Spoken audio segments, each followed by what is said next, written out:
시는 예수님이라는 주제로 제목으로 5번째 이야기입니다. 다음 주가 되면 마지막이 될 것 같아요. 원래 이제 저번에도 말씀드렸지만 한 번에 끝내던 것을 좀 세부적으로 그 말씀을 좀 참고를 하고 있습니다. 자, 오늘 중심이 되는 말씀은 31절에 있는 말씀이에요. 다시 한 번만 볼까요? 예수께서 즉시 손을 내밀어 그를 붙잡으시며 이르시되 믿음이 작은 자여 왜 의심하였느냐 하시고 라는 말씀입니다. 자, 우리는 지난주까지 예수님께 초점을 맞출 때 어떤 일이 일어날 수 있는지 또 초점이 흐려지게 되면 어떤 일이 일어날 수 있는지 베드로를 통해서 배웠어요. 초점을 맞추면 어떻게 돼요? 물 위를 걷는 기적을 경험하게 되고, 초점이 흐려지면 어떻게 돼요? 풍랑을 보고 어떻게 물에 빠지는 일들이 우리 안에 일어나는 것을 보게 되는 거예요. 자, 그리고 또 결정적으로 우리는 하나님의 자녀이기 때문에 언제라도 구원 요청을 하나님께 드릴 수 있다라는 사실을 잊지 마시기 바랍니다.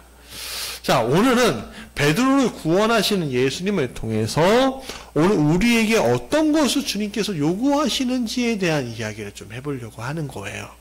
자, 첫 번째 같이 우선은 읽어볼까요? 시작. 지체하지 않고 곧바로 일하신다. 자, 베드로가 구원 요청을 했어요. 예수님의 반응은 무엇이었습니까?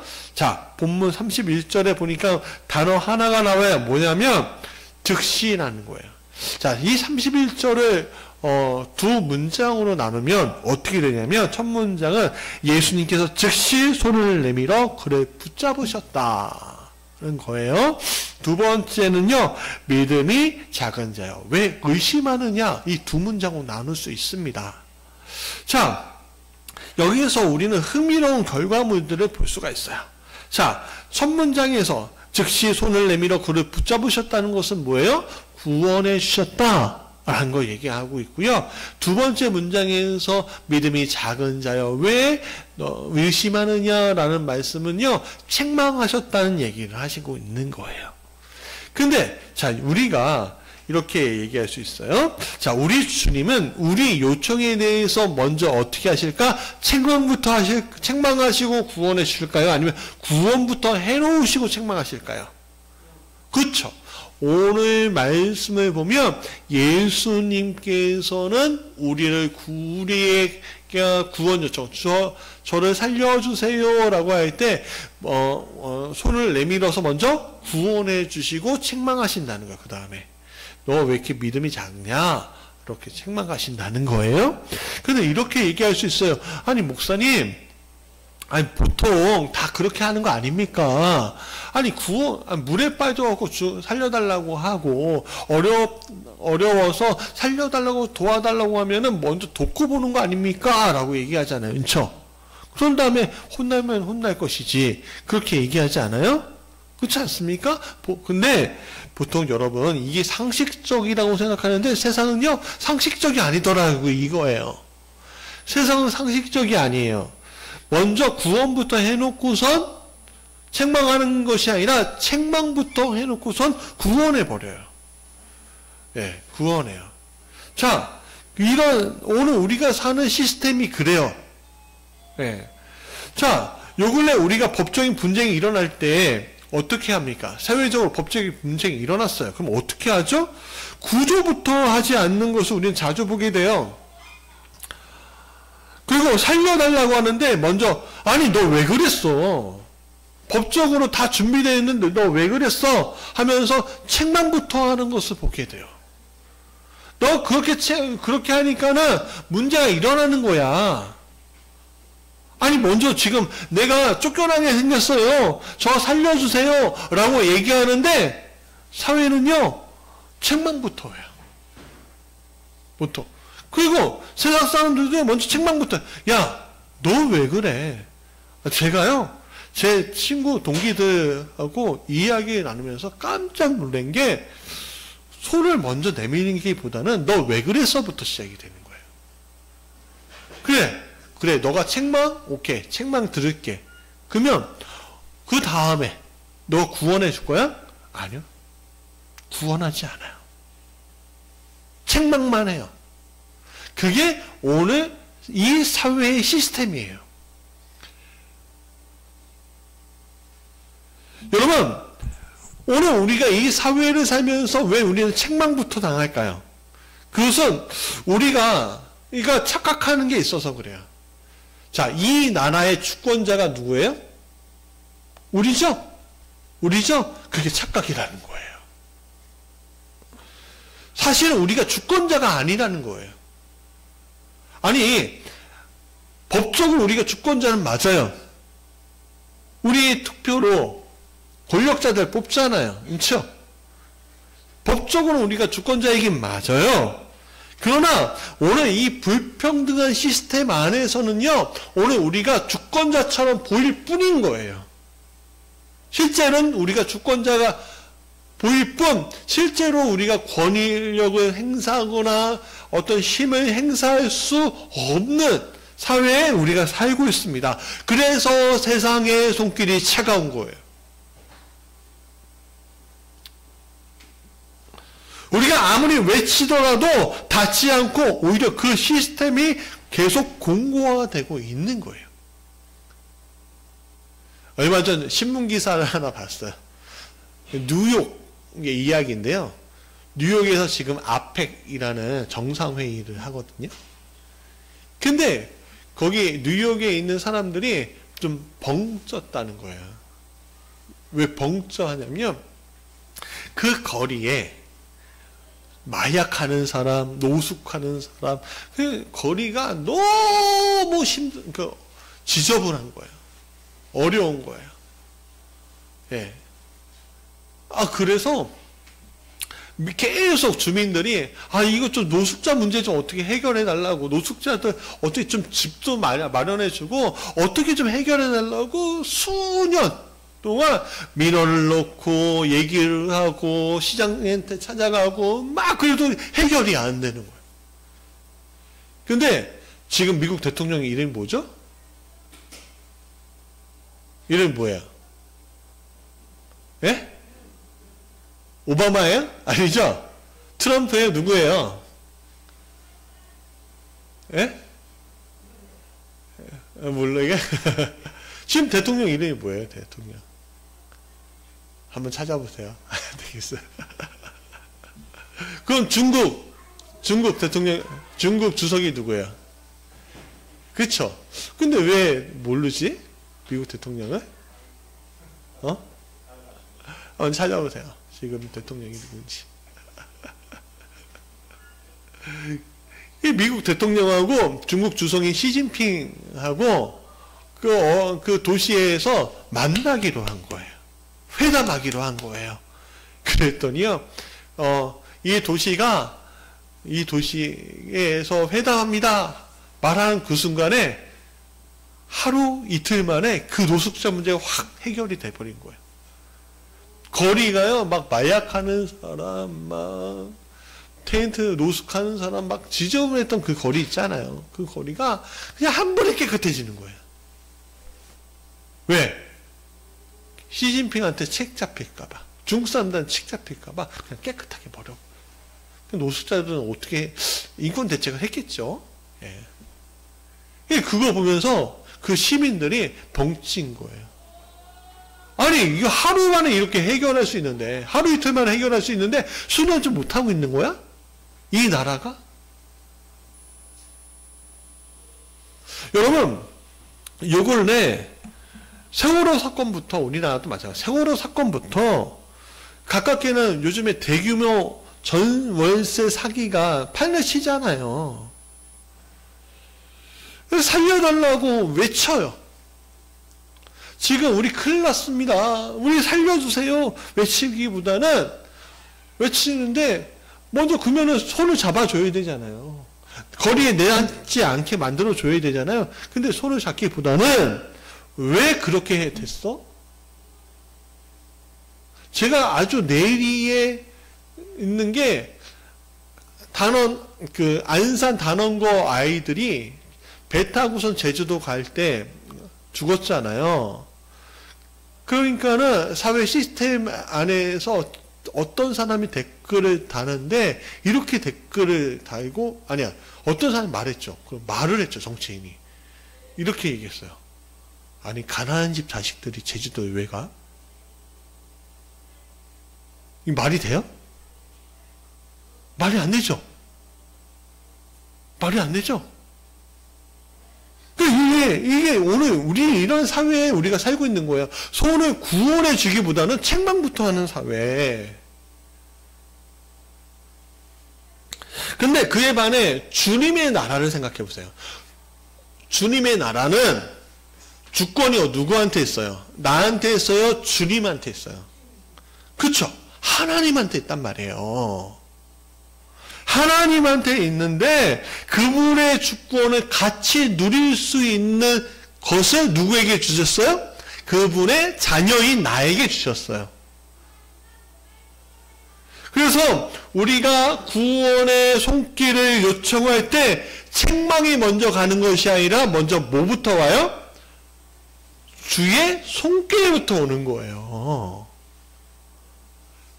자, 비교가 되시죠? 오늘 우리가 살고 있는 사회는 주권자가 당신입니다, 나입니다 라고 얘기하지만 사실은 권력자에게 주권이 있고, 그렇죠?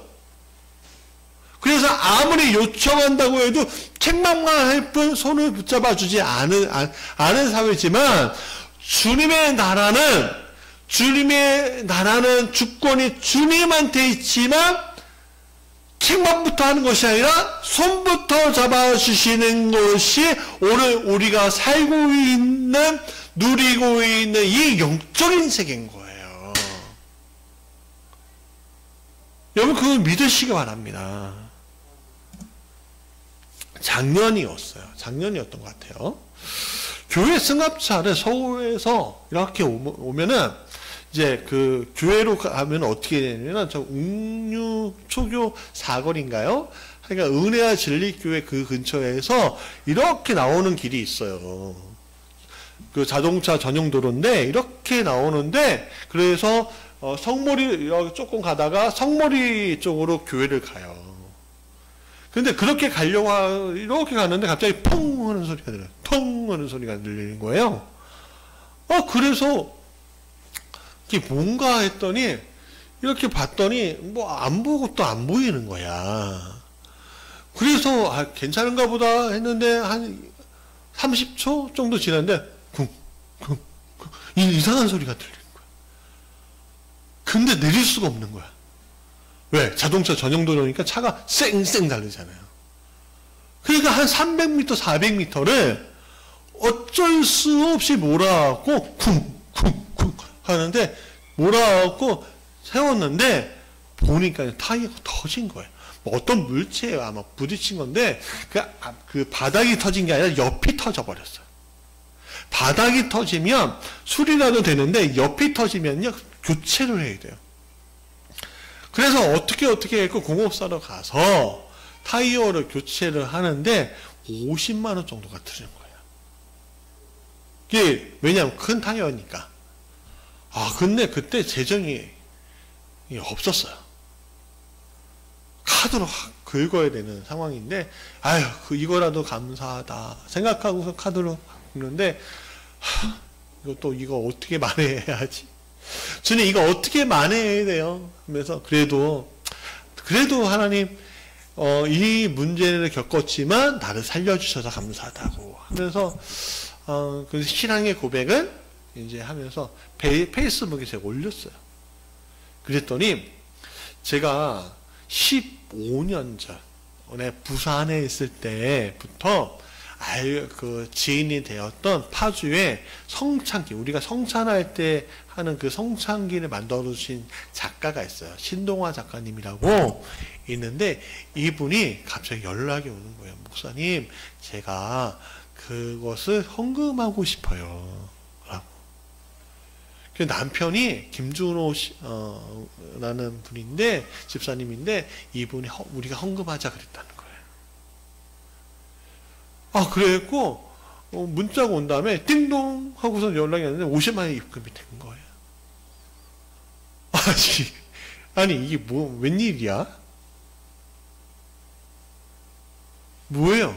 웬 떡이에요? 아니면 하나님이 주신 선물이에요? 그쵸. 하나님께 내가, 하나님, 너무 돈이 없어서 조금 고민이 돼요. 좀 이거 채우셔야 될 것 같아요. 하고 요청을 했더니 주님이 어떻게 해요? 즉시 띵동 하고 보내주시잖아요. 그게 주님의 손길이라는 거예요. 너 왜 그 길로 갔니가 아니라, 왜 그날 그 시간에 서울에서 왜 차 타고 가서 집으로 왜 교회로 가려고 했니? 그 길로 안 갔으면 텅 하는 소리가 안 들었을 거 아니에요. 그걸 책망하는 게 아니라 먼저 하나님께서 채워주시고 나서 얘기하신다는 거예요. 이런 생각지도 못하는 일들이 우리의 주변에 많이 있는 거예요. 오늘 제가 어떤 분이 이렇게 얘기하는 거예요. 이분이 자기 자녀가 하고 예배를 드리고 있는데, 예배 드리는데 제일 처음엔 너무 힘들었다는 거예요. 예배 드리면 막 하고 왜 하냐, 너무 힘들었고 막 눈물이 날 정도로, 싸울 정도로 막 힘들었다는 거예요. 그런데 이분이 이렇게 얘기해요. 수능을 봤는데, 소위통고등학교 다니는, 이번에 수능을 봤는데 사회과학탐구에서 다 맞았다는 거예요. 1등급. 왜? 원래 3등급, 4등급 했던 애인데. 그랬더니 얘가 그 수능 보는 날 5분도 10분도 기도하지 못했던 애인데, 그 감사의 마음에 그 기도원에 가고, 신덕 기도원이라고 매일 기도하는데, 거기 가서 기도하는데 1시간을 눈물 흘리며 기도했다는 거예요. 왜 그러니까 이건 내 실력이 아니래. 하나님이 전적으로 도와주셔서 그런 거래. 그 은혜를 깨달은 거지. 그렇죠?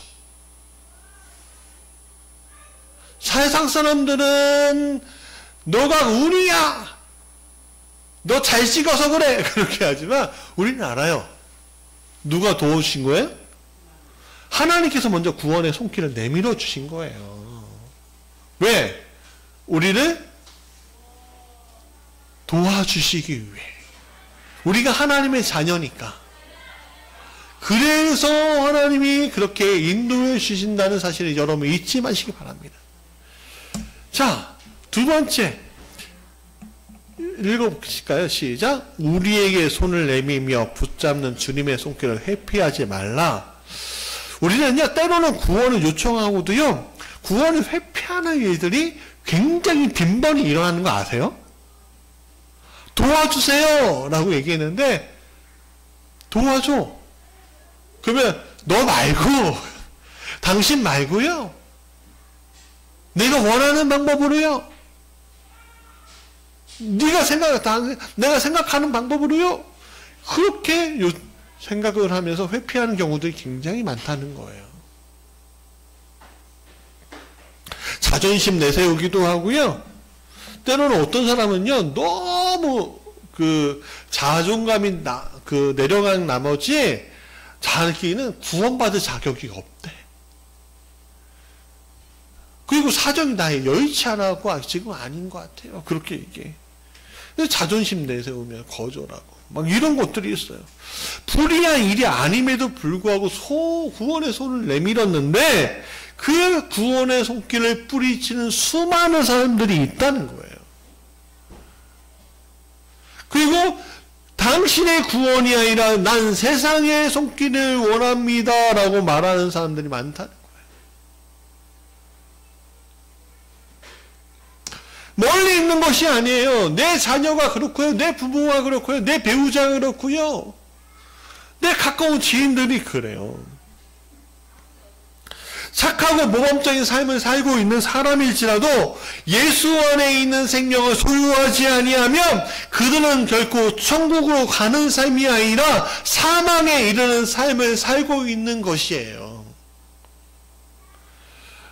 많은 이들이 이야기합니다. 교회 밖에도, 교회가 아닌 곳에도 구원이 있고 꼭 교회만을 가야만 하는 것이라면 나는 구원을 받지 않겠어 라고 얘기해요. 왜? 때로는 교회에 대해서 사실 실망하고 교회의 구성원들에 대해서 미워하는 마음이 생기고 또 실족하고 등등의 일들이 많기 때문에 그렇죠. 물론 교회가 교회 다음을 잃어버렸기 때문에 그렇게 이야기하는 사람들이 많은 건 나도 알아요. 근데 생각해 보세요. 2000년 전부터요 지금까지 교회가 좋은 교회가 있는가 하면 참 고개를 절레절레 하는 교회들도 분명히 많았다고요. 요한계시록 7교회 보세요. 요한계시록 7교회 칭찬받은 교회들이 있고 또 책망받은 교회들이 있다고요. 근데 그들은 그들 나름대로 역할들이 있었어요. 라오디게아 교회는 큰 교회였고 돈이 많은 교회였지만 믿음이 뜨뜻미지근하구나 라고 얘기하고요. 그렇지만 많은 사람들에게 복음을 전할 수 있었어요.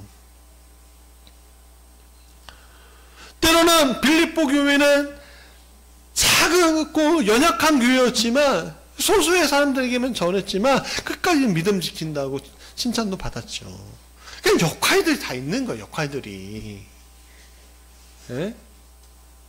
우리가 작은 교회였기 때문에 작은 교회니까는 하나님께 칭찬 못 받을까요? 그건 칭찬 받을까요? 작은 교회니까? 그건 칭찬 그 작은 교회가 아니니까 작은 교회에서 그러면 칭찬 안 하실까요? 아니에요. 큰 교회든 작은 하나님은 하나님을 향해서 사랑하는 이들이 모인다면 칭찬받는 거고, 작은 교회든 큰 교회든 하나님과는 동떨어지면 칭찬 못 받는 거예요.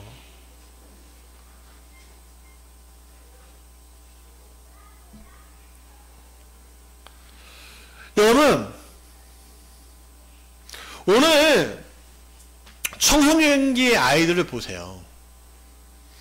교회 다닌다는 사실을 숨기고 살아가는 애들이 굉장히 많아요. 목회자 자녀인데도 내 아버지는 목사님이야 라는 얘기를 한마디도 안 하고서 조용히 살아가는 애들이 많아요. 내 자식들이 그럴 수도 있어요. 그러면 그런 현실을 보면서 교회가 정말 구원의 능력이 있는 거야? 질문할 수 있죠. 그러나 우리가 다시 한번 말씀드리지만 놓치지 말아야 될 것은 어느 시대나 어느 공간이나 이렇게 모욕하고 비난하는 이들이 얼마든지 있다는 거예요. 그러나 그 중에서도 고린도전서 1장 18절 같이 읽어볼까요? 시작. 십자가의 도가 멸망하는 자들에게 미련한 것이요 구원을 받는 우리에게는 하나님의 능력이다라는 것처럼 십자가의 도를 멸망하는 거 미련한 거라고 생각하는 사람이 있는가 하면 구원의 도라고 생각하는 하나님의 능력이다라고 생각하는 사람들이 있는 거예요. 있는 거. 그러면 우리는 어디에 속해야 되는 거예요? 구원에도 하나님의 능력 안에 속해 있는 자들이잖아요.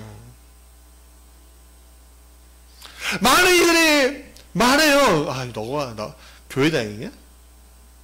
야, 너 같은 것도 교회 다니냐? 비난해요. 내가 아무리 잘 살아도요, 비난할 사람들은 비난한단 말이에요. 나 때문에 비난하는 게 아니에요. 자기가 가진 상처가 많으니까 비난하는 거예요. 십자가의 도를 모르는 미련한 사람들이기 때문에. 여러분, 나는 지혜롭다 말하는 이들 모두가 스스로 구원할 수 없는 자예요.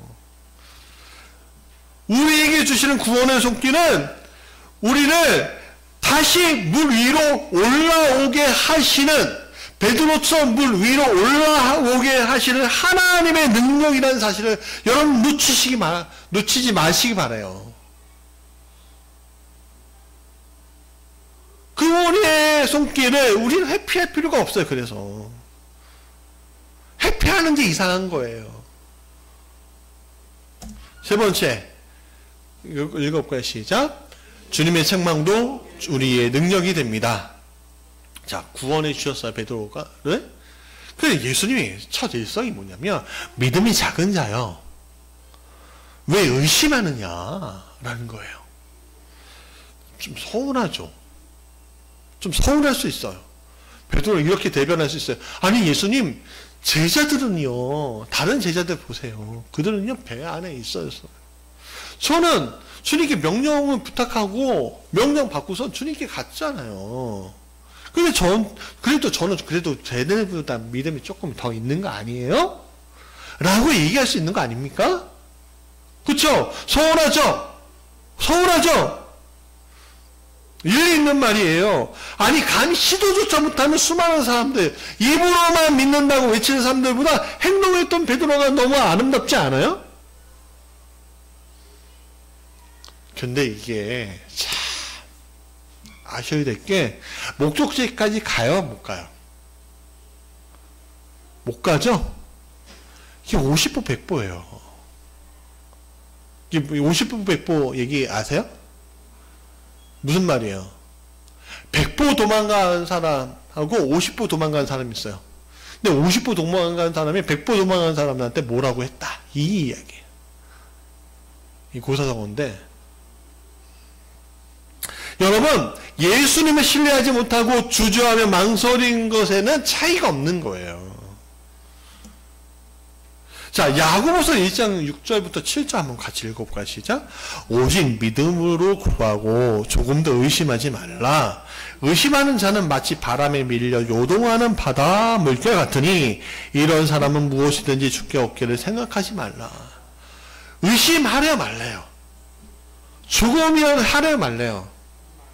여러분, 내 마음 가운데 주님께 요청을 해요. 주님, 내가 요번에 어저께 수능이 며칠 전에 수능이 있었잖아요. 주님, 제가 시험 잘 보기 원해요. 제가 지금 실력은 이렇지만 실력 이상으로 갔으면 좋겠어요. 제가 비전이 있거든요. 꿈이 있거든요. 시험 잘 보게 해주세요. 그러고서 딱 갔는데, 시험만 봤는데 1교시 딱 지나니까 너무 어려운 거예요. 많이 다시 틀린 것 같아요. 그래서 1교시 끝나고 어떤 친구들은 가요. 2교시 봤는데 2교시까지는 잘한 것 같아. 1교시는 잘했는데 2교시에 망친 것 같아. 내 기도는 안 이루어졌구나. 가요. 이런 친구들 많아요. 근데 이 친구들 착각하는 게 뭔지 아세요? 이 친구들한테도 어려웠으면요, 다른 사람들한테도 어려웠던 거예요. 올해 뭐 킬러 문학 뭐 이런 얘기 많았잖아요. 그렇죠? 그리고 수장도 바뀌고 갑자기, 그렇죠? 역대급 불수능이었대요. 역대급.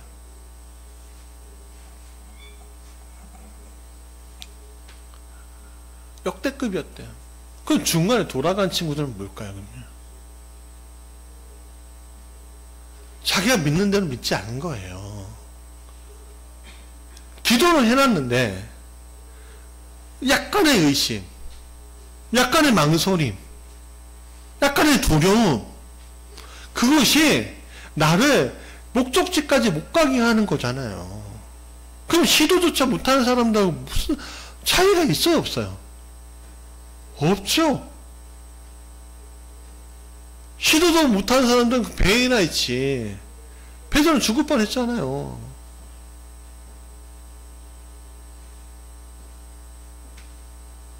여러분, 하나님의 능력이 역사를 잃어버린 오늘 수많은 그리스도인들이 있어요.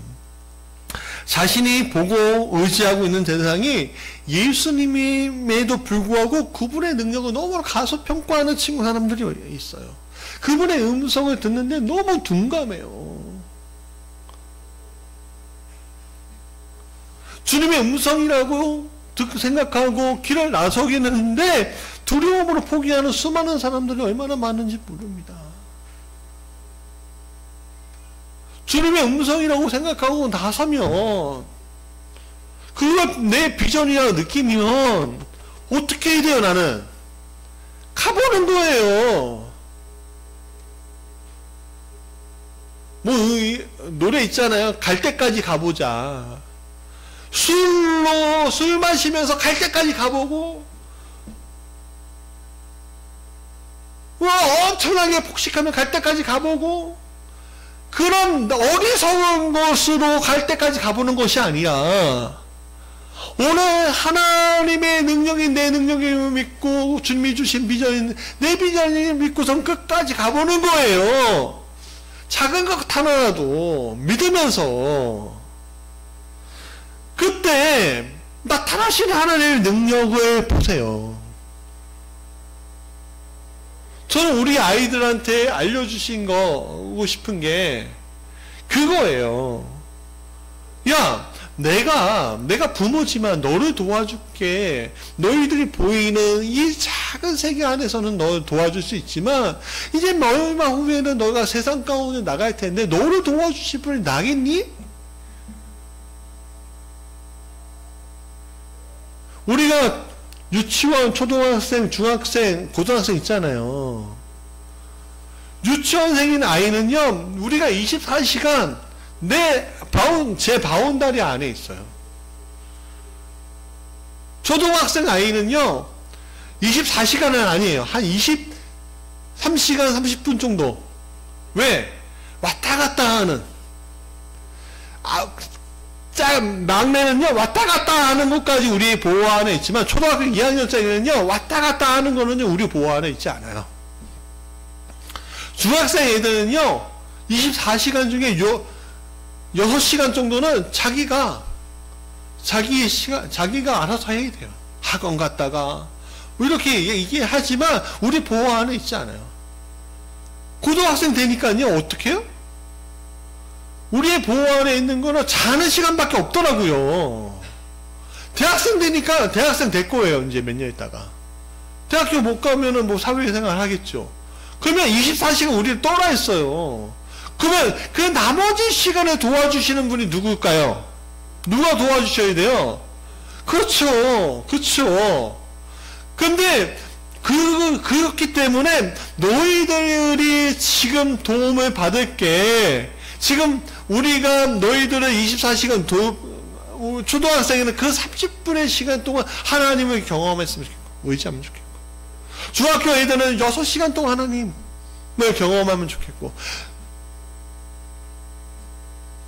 고등학생 애들은 18시간 동안 주님 안에서 보호를 받았으면 좋겠고, 성인이 되면 24시간 주님 안에서 보호를 받아야지 살 수 있는 이 사회에서 그걸 알았으면 좋겠다는 그 간절한 마음을 얘네들이 알아줘야 못 알아줘요.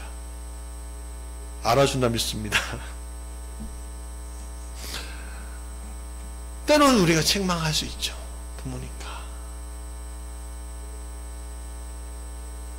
부모니까.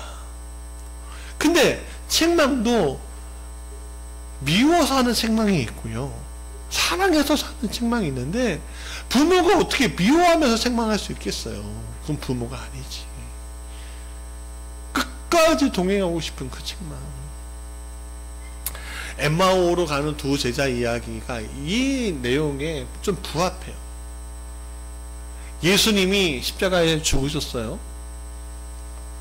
그리고 십자가 사건 이후에 빈무도 보고 천군천사를 만났는데도 불구하고 두 제자가, 글로바하고 또 한 제자 이름이 안 나오는데 엠마오로 가요. 고향인가 봐요. 가는데 갑자기 예수님이 나타나요. 근데 제가 그들이 알지 못해요. 그러면서 이렇게 얘기해요. 아니, 예루살렘에서 일어난 사건들을 모르냐? 어찌 모르냐? 그 대단한 일인데. 그랬더니 그러면서 실패하면서 얘기하는데, 제 예수님이 이렇게 얘기해요. 이러시되 미련하고 선지자들이 말한 모든 것을 마음에 더디 믿는 자들이 그리스도가 이런 고난을 받고 자기의 영광에 들어가야 할 것은 아니냐 하고 자세하게 성경에 쓴 말을 알려주셨다는 거예요. 뭐예요? 책망당한 거죠? 책망당한 거죠? 이런 예수님의 책망이 제자들이 그래도 엠마오 갈 거야 그래요? 아니면 어떻게 합니까? 다시 제자로서의 소임을 받게 합니까? 다시 제자로서의 소임은 받겨야 하죠.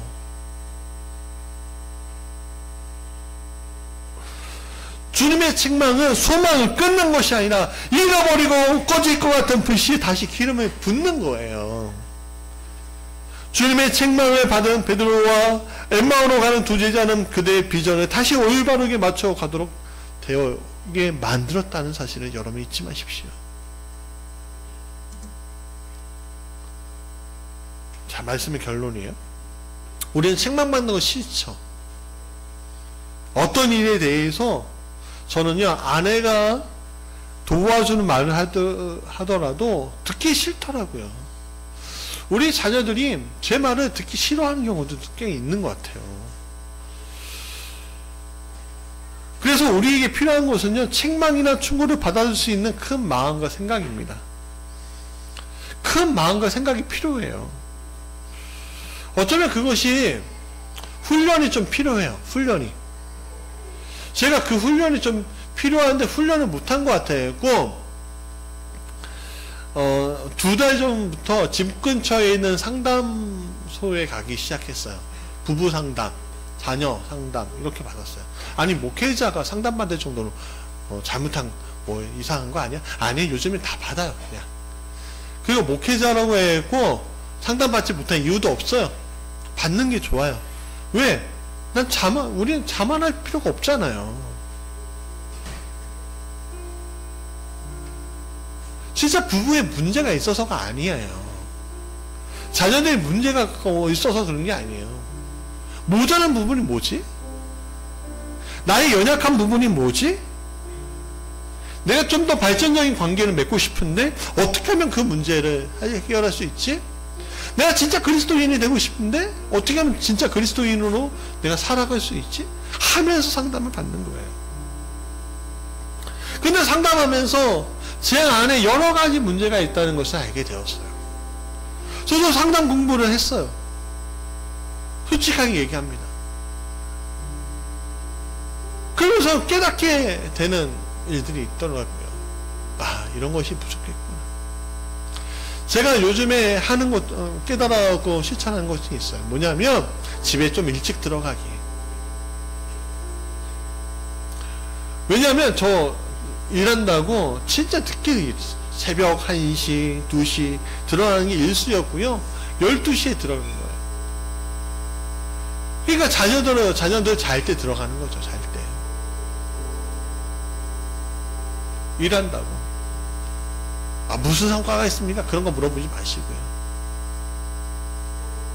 열심히 살았어요. 근데 지금은 적어도 9시 반 10시에는 들어요.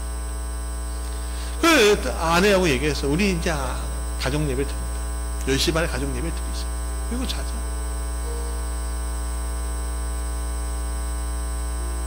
예배를 시작하니까 힘들어요. 내 마음 같지 않아요. 우리 셋째는 너무 행복해. 예배 드린다고. 근데 나머지 애들은 힘들어요. 화도 내요. 제가 예배 안 드린다고. 아니 내가 이렇게 결단했는데 너희들은 왜 예배 안 드리니? 내 맘 같지 않니?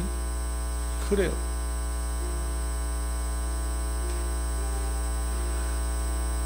그럼에도 불구하고 예배 드려요. 왜? 우리 가정의 문제는 큰 것이 아니라 작은 문제라도 나는 우리 가정을 그리스도인의 가정으로 만들겠다. 하나님이 책임져 주시는 가정으로 만들겠다는 그 마음이 앞서기 때문에 그래요. 그러니까 어떤 일이 일어나냐면 제가 미처 발견하지 못했던 부분들이 찾아지는 거예요. 내가 실수하고 실패했던 부분들이 찾아지는 거예요. 사랑하는 여러분, 종종 우리는 여러 가지 문제 앞에 있는데도 불구하고 책망받을 준비가 안 돼 있고 마음이 너무 좁은 나머지 책망받으면 토라질 준비를 하고 있는 게 바로 우리의 모습입니다. 주님은 책망하기보다는 먼저 구원의 손길을 내미시고 구원해 주시지만 할 말은 해 주셨어요.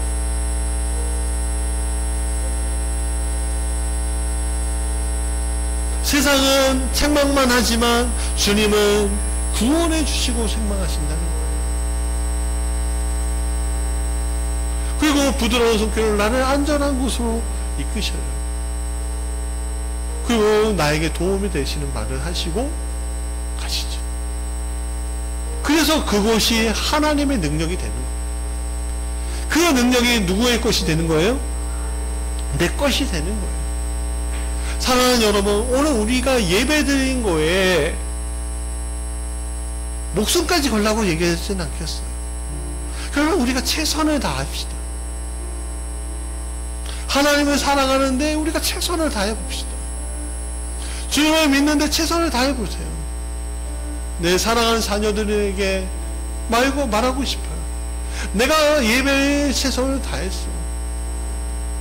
물론 너희들이 보기에 너희들의 기준에는 내가 모자랄지 모르지만 어떡하겠니? 그러나 나머지 것들은 하나님이 나를 지켜주신 것처럼 너의 부족한 부분은 하나님이 너를 채워주시고 섬겨주시오. 때로는 너를 책망할 수도 있지만 사회처럼 매를 들면서 하는 건 책망이 아니에요. 너를 구원해 주시고 너를 이끌어 주시는 책망이에요. 너에게 들을 귀가 필요하고 너를 사랑하는 마음을 받을 준비를 하고 있어야 돼. 이런 믿음이 저와 여러분들에게 있기를 간절히 원합니다. 우리 결단 찬송할까요? 주의